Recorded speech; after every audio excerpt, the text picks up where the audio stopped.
வணக்கம் அன்பு நண்பர்களே, அனைவருக்கும் வணக்கம். இன்னைக்கு நம்ம இந்த ஒரு வீடியோவில் எதை பற்றி பார்க்க போகிறோம் அப்படின்னு பார்த்தீங்கன்னா, தமிழகத்தில் ஸ்மார்ட் கார்டு வைத்திருப்பவர்களுக்கு கட்டாயமாக சில விதிகள் வந்திருக்கு. என்ன அப்படின்ற பார்க்கலாம். அரசு தரப்பிலிருந்து ரேஷன் அட்டைதாரர்களுக்கு வழங்கப்பட்டுள்ள முக்கியமான விதிமுறைகள் மற்றும் மாற்றங்களை இந்த வீடியோவில் பார்க்கலாம். குறிப்பாக தகுதியுள்ள ஏழை எளிய மக்களுக்கு அரசு வழங்கும் சலுகைகள் முழுமையாக சென்றடைவதை உறுதி செய்ய KYC ஆதார் இணைப்பு கட்டாயமாக்கப்பட்டுள்ளதாக தெரிவிக்கப்பட்டுள்ளது. போலி அட்டைகளை ஒழிப்பதற்கும் முறைகேடுகளை தவிர்ப்பதற்கும் பயோமெட்ரிக் சரிபார்ப்பு மற்றும் ரேஷன் கடைகளில் CCTV கேமராக்கள் போன்ற பாதுகாப்பு நடவடிக்கைகள் அமல்படுத்தப்பட்டுள்ளன. ஒரே நாடு ஒரே ரேஷன் திட்டத்தின் கீழ் மக்கள் பயனடைய தரவு பதிப்புகளை புதுப்பிக்கவும் இந்த நடவடிக்கை அவசியம் என வலியுறுத்தப்படுகிறது. இவற்றில் செய்ய தவறினால் ரேஷன் பொருட்கள் நிறுத்தப்படவோ அல்லது ரத்து செய்யப்படவோ வாய்ப்புள்ளதாக எச்சரிக்கப்பட்டுள்ளது.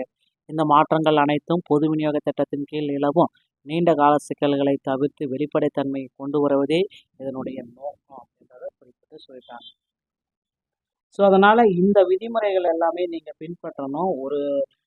இந்த மாதிரியோட சுச்சுவேஷன் இருக்கிறப்ப கண்டிப்பாக நீங்கள் செய்ய வேண்டிய கட்டாயமான அப்டேட்டுகளை தான் இந்த ஒரு வீடியோவில் நான் உங்களுக்கு கிளியர் கட்டாக நான் எக்ஸ்பிளைன் பண்ண போகிறேன், கிறிஸ்டல் கிளியராக. ஓகேங்களா?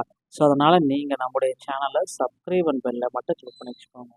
இந்த ஸ்மார்ட் ரேஷன் கார்டு அட்டைகளுக்கு ஒரு சில புதிய விதிமுறைகள் எல்லாமே பொருந்துகிற மாதிரி விட்டுருக்காங்க. யாருக்கெல்லாம் இந்த விதிமுறைகள் பொருந்தும் அப்படின்றத நீங்கள் நோட் பண்ணிக்கணும். PHH AAY அட்டைதாரர்கள், வறுமை கோட்டிற்கு கீழ் உள்ளவர்கள், குடும்ப தலைவர்கள், குறிப்பாக 30, 40, 50 வயதுக்கு உட்பட்ட தலைவிகள், புதிய மற்றும் பழைய பயனாளர்கள் அனைவருக்குமே இதில் கிடைக்கும். பழைய பொருட்களில் உள்ள சவால்கள்: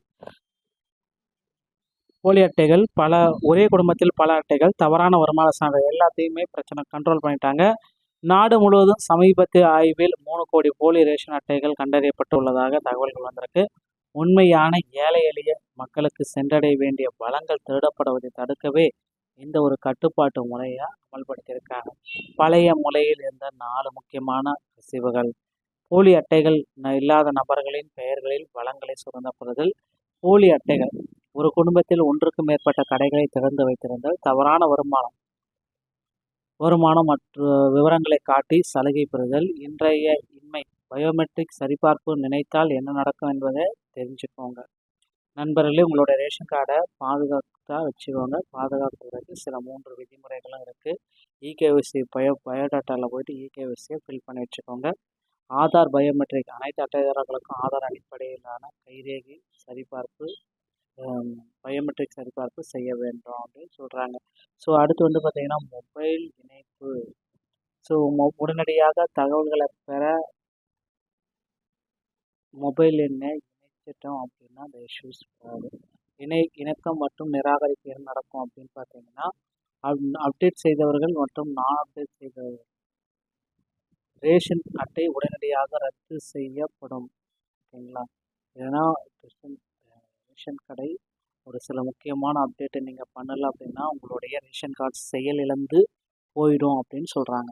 தமிழகத்தில் இதுவரை 3 கோடியான போலி ரேஷன் அட்டைகள் கண்டறியப்பட்டிருக்கு. நீண்ட காலமாக இருந்த சிக்கல்களை அரசு பார்த்திங்கன்னா தடுத்து நிறுத்தி ஒரு முக்கியமான அப்டேட்டை வெளியிடுறாருங்க.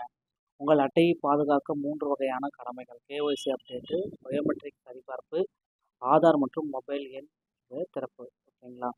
ஸோ இது எல்லாமே பார்த்திங்கன்னா அவங்க ப்ராப்பராக எடுத்துகிட்டே வரல. அடுத்தடுத்து பார்த்திங்கன்னா EKYC அப்டேட்டு, அதில் பிரச்சனைகள், பயோமெட்ரிக் பிரச்சனைகள்.